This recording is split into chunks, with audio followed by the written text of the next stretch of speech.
இந்த 30 வருஷ வாழ்க்கையில எத்தனையோ ரமலான்கள் இங்க உங்களுக்கு ஏகதேசம் 90% ரமலான்கள் இங்க தான் போயிருக்கும் அப்படிதானே? ஆமா 90 100% இங்க தான் ரமலான் போயிருக்கோம். நீங்க என்ன மிஸ் பண்றீங்க ஊர்ல இருந்தீங்க? இல்ல டெஃபினெட்லி நம்ம ஊர்ல நம்ம நோம்புன்னு சொன்னாக்கா நம்ம அந்த பள்ளியில போய் நம்ம சர்பத்தெல்லாம் விளம்புறது, அந்த இஃப்தாருக்கான பொருள் நிறைய ஒண்ணு இப்ப இங்க மாதிரி சஹான்ல கப்சா ஒண்ணு இருக்காது, இருந்தாலும் ஒரு சின்ன சின்ன ஃப்ரூட்டுகள் அதெல்லாம் கொடுக்கறது, கஞ்சி விளம்புறது, கஞ்சியும் கிழங்கும். அதே மாதிரி நோன்பு காலத்துல அந்த நேரத்தை நம்ம போக்குறதுக்கு வேண்டிட்டு ஊஞ்சல் ஆடுறது, நண்பர்கள் கூட அரட்டை அடிக்கிறது. ஆமா சின்ன வயசுல பள்ளியில தூங்குறது, ஸ்கூல்ல இல்லாட்டாக்கா சுபோதரத்துல பள்ளியிலே தூங்கிடுவோம், தூங்கிட்டு நம்ம போறது, ஊஞ்சல் ஆடுறது.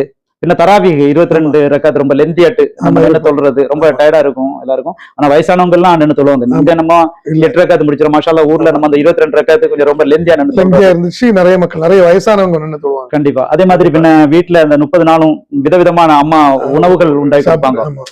கல்தப்பம், நெய்யப்பம், நோன்பு திறக்கிறதுக்கு சில முக்கியமான கண்டிப்பா கண்டிப்பா அந்த இடையத்தாளம். ஆமா இடையத்தாளத்துல அந்த உணவுகள் இதெல்லாம் இப்ப நிறைய பள்ளிவாசல நம்ம ஊர்ல எல்லாம் எப்படின்னா ஒரு என்ன சொல்லுவாங்க ஊர்கஞ்சி மொத்தமா வச்சு ஒவ்வொரு பள்ளிவாசலும் கண்டிப்பா கண்டிப்பா உண்மையிலே ஒரு சிறந்த ஒரு நம்மளெல்லாம் நினைச்சு பார்க்க கண்டிப்பா. ஆனால் அன்னைக்கு வந்து ஒவ்வொரு பள்ளியிலையும் கொஞ்சம் கஞ்சி வைப்பாங்க.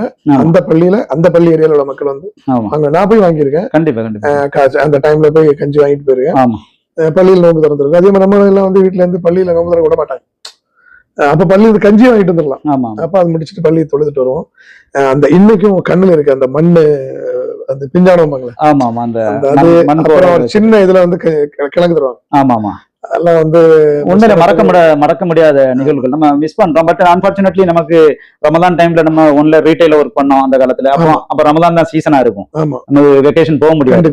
இருந்தாலும் நம்ம மேக்ஸிமம் ட்ரை பண்ணி 27 ரமலான்கள் ஒரு தடவை போயிருக்கிறோம். பெரிய விஷயம். ஆமா அப்படிதான் நம்ம ரமலான மாஷால்லா.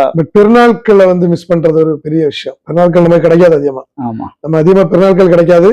இப்ப எல்லாம் எப்படின்னா நாம பெருநாளுக்கு போனா நம்மள அவங்க கண்டுக்க மாட்டாங்க. ஏன்னா அவங்க எல்லாம் ப்ரோக்ராம் செட் பண்ணி வச்சிருப்பாங்க. அவங்க இப்படி பார்த்துட்டு இருக்கிறோம். ஏன்னா பசங்க வந்து ரொம்ப பிஸியா இருப்பாங்க. அவங்களுக்குன்னு ஒரு உலகம், அவங்களுக்குன்னு ஒரு பெருநாள் வந்து அவங்களுக்கு வேற மாதிரி இருக்கும். நாம போயிட்டு நெருக்கமான நண்பர்கள் ஃப்ரெண்ட்ஸோட போறோம். நம்ம ஃப்ரெண்ட்ஸை பார்ப்போம். கண்டிப்பா கண்டிப்பா பசங்களுக்கு அவங்களுடைய மிகச்சிறந்த ஒரு சின்னதா ஒரு சின்ன ஒரு அனுபவம். அல்ஹம்துலில்லாஹ் அல்ஹம்துலில்லாஹ். மிக்க நன்றி. அல்லாஹ் பரக்கத் செய்வான். நண்பர்களே, நாம வந்து இன்னைக்கு ஒரு சின்ன அனுபவம், ஆனா மிகப்பெரிய விஷயம் நாம தெரிஞ்சுக்கிட்டோம். முஜீப் ரஹ்மானிடம் இருந்து வரும் நாட்களில் நிறைய விஷயங்களை பற்றி பேசுவோம். அஸ்ஸலாமு அலைக்கும்.